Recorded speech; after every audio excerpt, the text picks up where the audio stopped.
to see. Looks like we're still connecting here, waiting for LinkedIn to pop up. Still connecting. Posts. Let's see. We're still connecting. Looks like YouTube is live, but we're still connecting on LinkedIn.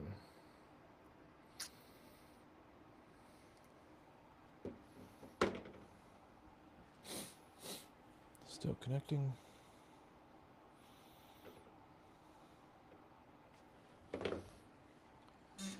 Hey everyone, it's a Saturday morning. My whole family is out of town, and so what better thing to do than to talk about prosthetics and some digital tips and tricks that I've learned along the way. I just want to make sure that I'm up and going here. Yep. Okay.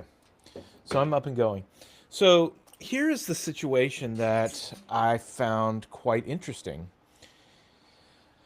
I had a patient come into me, was using an off-the-shelf liner, had a interesting shape of a limb, and instead of doing a custom liner, most of the clinicians chose to do an off-the-shelf type of liner. And hey, I've been there. I am an off-the-shelf liner type of person. I like being able to have that flexibility, being able to quickly turn a prosthesis because we have the liners readily available.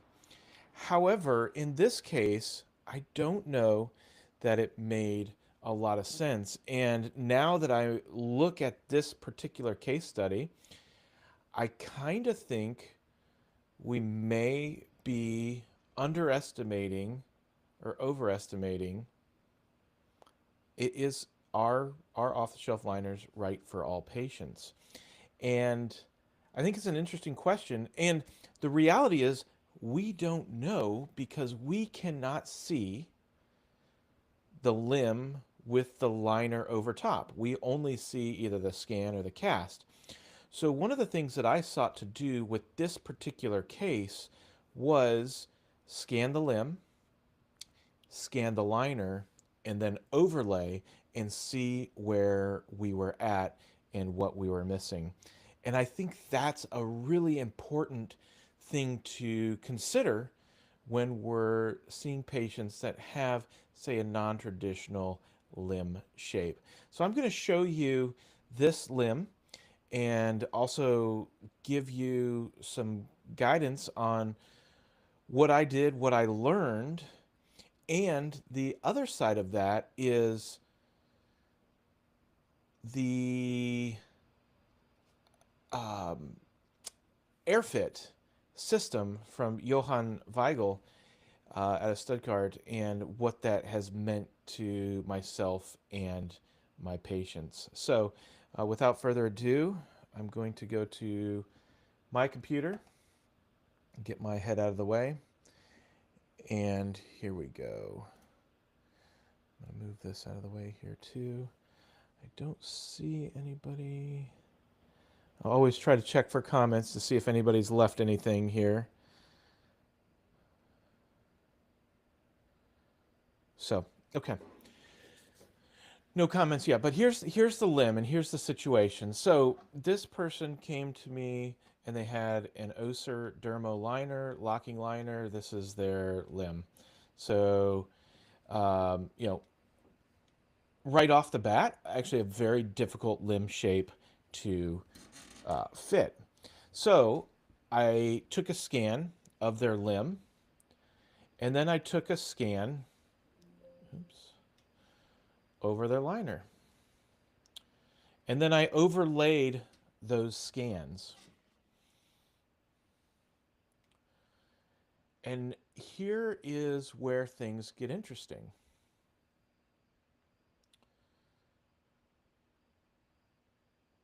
Okay, let's see, copy to mesh.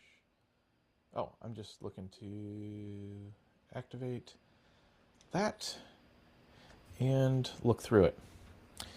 So here is a visual of what the limb is actually doing inside the liner.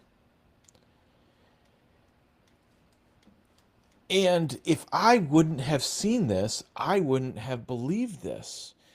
We're talking about 20 plus millimeters of material between them and their liner. So what that means is this just not a lot of control and the potential for issues. With a limb like this, and I'll just take a look, you can see that there is some scarring here, which means that an off-the-shelf liner would most likely not get into this area and bridge this, which would allow moisture and sweat to happen, and then exactly what was happening here, too much moisture and maceration of some of the skin and scarring around this area. So pretty important thing to take into consideration. Now, I just saw this, which is interesting. All right. So this is interesting, and I wasn't planning on going here because I just saw it. But so this limb was a scan over the limb, and then a scan over the liner. No, no cast or anything. But then I did take this cast, and let's just take a quick peek here.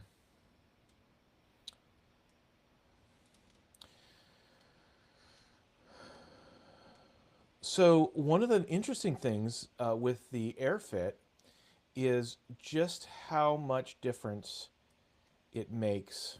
Let's just take a look here.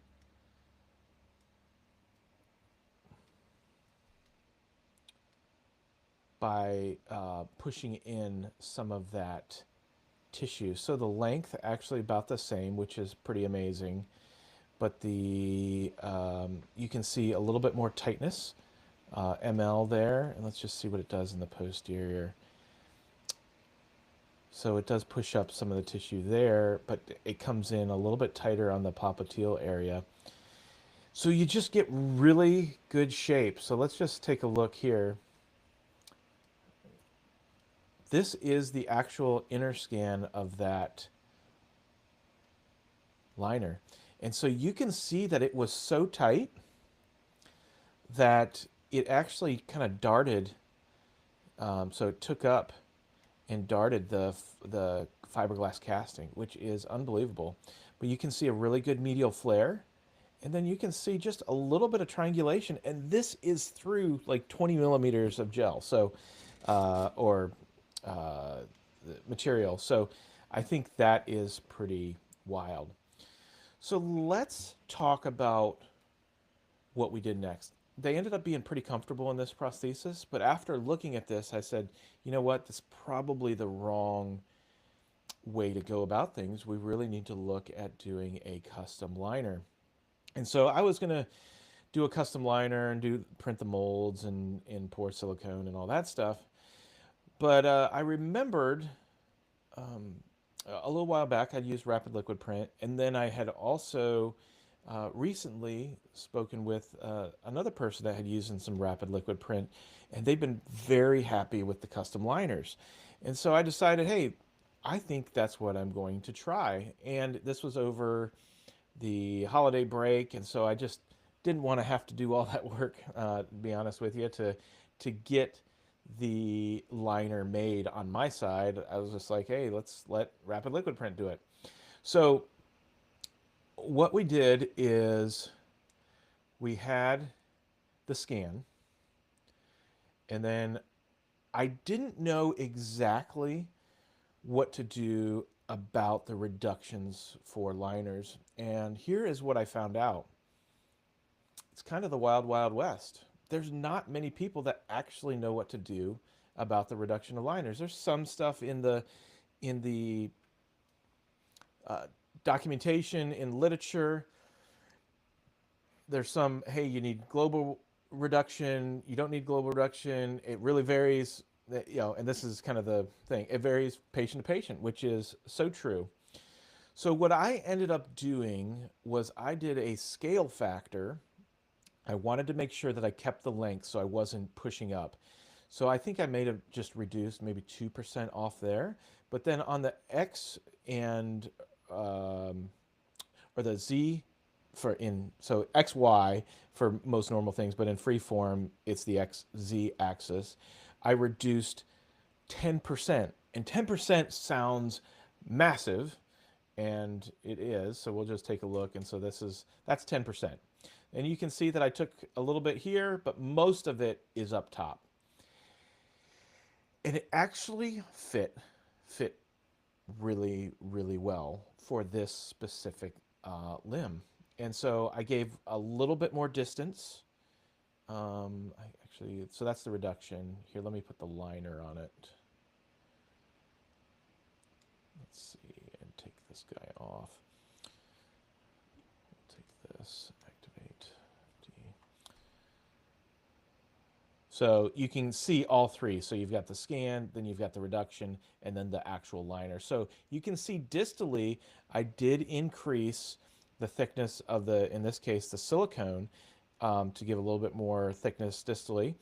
And then tapered that up, and then I definitely filled in this area down below. So let's just take a quick cross section of that. No, not there. Where's my cross section tool? There we go.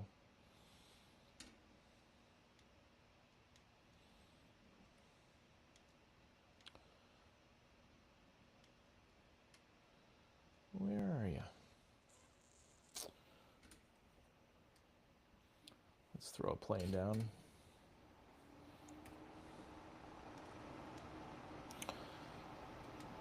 Use something like right there. And now let's do a cross section.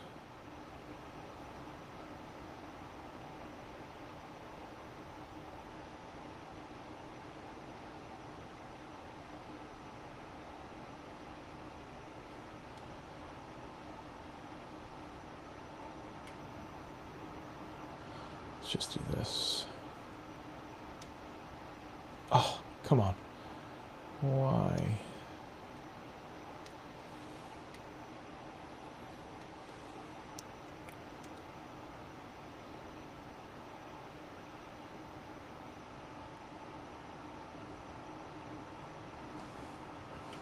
I don't know why it is giving me a hard time here.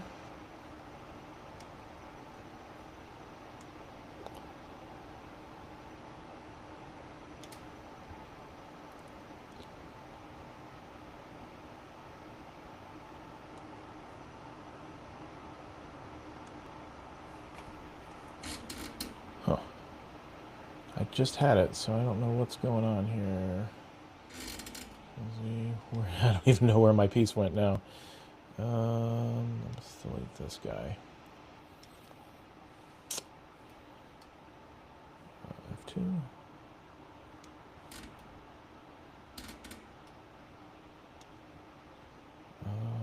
Let's take that. There we go. Okay. Let's just do. Let's see if I can get this thing going here again. Ah, here we go.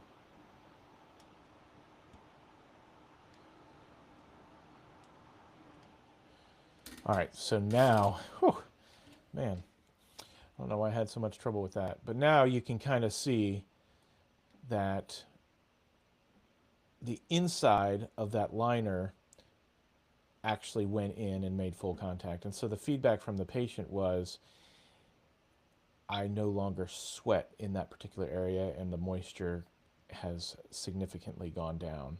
So pretty wild. And then what I did is I just kind of smoothed that to make this smooth outer surface. So when I make the frame of the socket, it doesn't actually go into that area. It's just compressing the silicone. So there you go there. Let's kind of tilt this up, and let's just take a quick peek at some of the cross section there. So you can see the distal end, how it's thicker right there.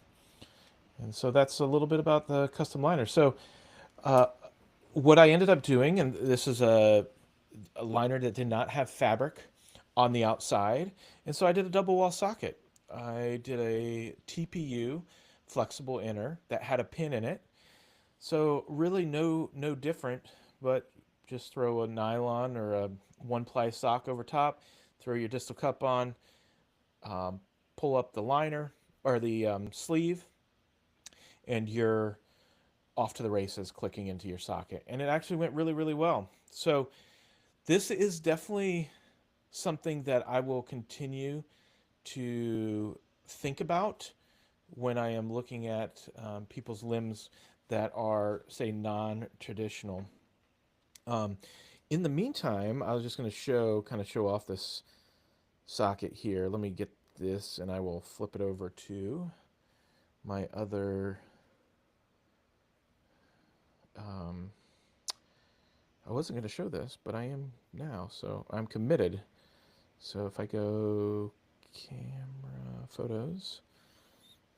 Okay. And so while I'm looking for this, I'll just give you a little bit more insight into using the AirFit. The AirFit system has completely changed the way that I do things. And I would say even within the last 7 patients that I've done 0 test sockets, and I have hit all of them out of the park. It's unbelievable. So I'll get in more to that, but it's definitely something to keep in mind is that AirFit system. So I'm going to do this. I'm going to mirror that to my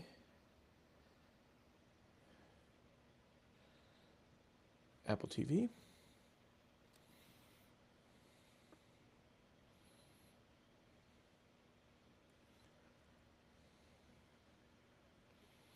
And that is camera 8.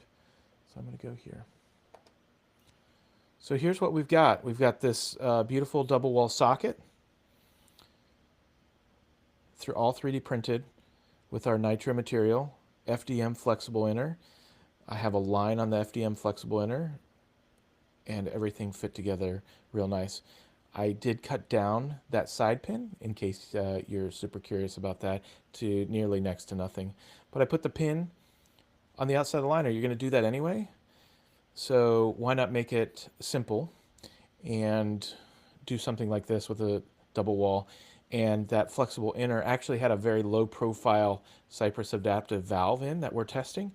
And it's super promising. The patient loved it. It's just a really great looking socket, lightweight socket, and it's a great way to go. So custom liner, double wall is a way to go, and it's something that can be done real quick. Also, shout out to Comb Scan. That's what I use to scan the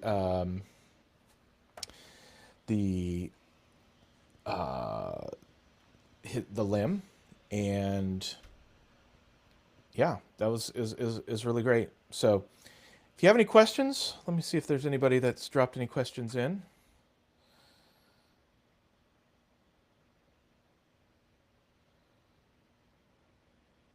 I don't see any questions yet. If you have any questions, let me know in the comments. But a couple things to note: advanced 3D for the sockets. We did rapid liquid print for the silicone liners, and we also used Comb Scan for the liner, and then we used Arttech Eva to cast or to scan the AirFit cast that we had, and then lined it up all up with the components. We used the Coyote lock for the double wall socket. So these were it's just a really great way to go. That's typically very complex, and it's still complex in the digital realm, but because we have a lot of that worked out and the workflow done, it's not as complex, and we're able to turn these pretty quick. So let's see here. I'm going to go back to